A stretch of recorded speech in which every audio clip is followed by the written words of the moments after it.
One of the biggest barriers for most men into becoming better lovers is that superficial ego that if they start learning, it implies that they're not good enough already. There's a lot of these implications that prevent men from even starting to begin with. Stop making it about you. Make it about her and her pleasure. If you start saying, learning this means I'm not good enough, I'm not masculine enough, this feels fake.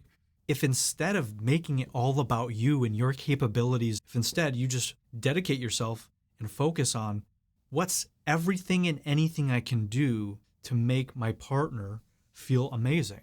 What can I do to unlock her, to create a space where she feels safe enough to surrender and open up? Make her pleasure your pleasure and make your pleasure her pleasure. We're in a society where everybody's trying to get theirs. What happens when everybody's just like taking for themselves versus what happens when everybody's giving to each other? It's completely different. The masculine is the leading energy. Make the choice first. If you want anything in your life to change, you have to be one to do it. I'm going to put my pleasure on the back burner for now in order to break out of my selfishness. And I'm going to learn how to get turned on and fulfilled watching my woman look at me with love and adoration and appreciation. Because then guess what's going to happen? She's going to feel all of this love and gratitude and bliss. She's going to want to satisfy you and do the same thing for you. It's a completely different dynamic. Let's take this to the next level. What we don't want to do is to go into this martyrdom place where we're abandoning ourselves. Giving is only half of the equation. The other half is receiving.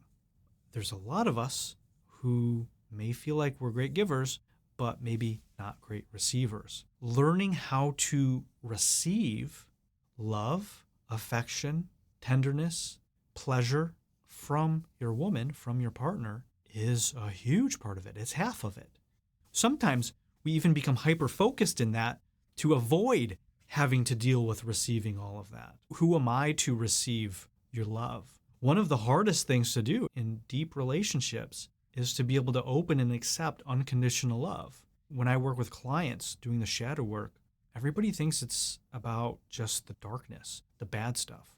But so often what I find is that underneath all of that shadow material, what we're really afraid of is that light, is that unconditional love that looks us in the eyes and says, you're worthy, you're lovable, you are loved no matter what, in the face of all of the most horrific things we've ever done, all of our judgments, all of the shames, things we're guilty of. One of the closest ways we encounter that is in sex, is with our partner. If you can't receive that unconditional love, that's going to stop up that flow. It's going to also be hard for you to give. It's really hard to give what you can't receive, and vice versa.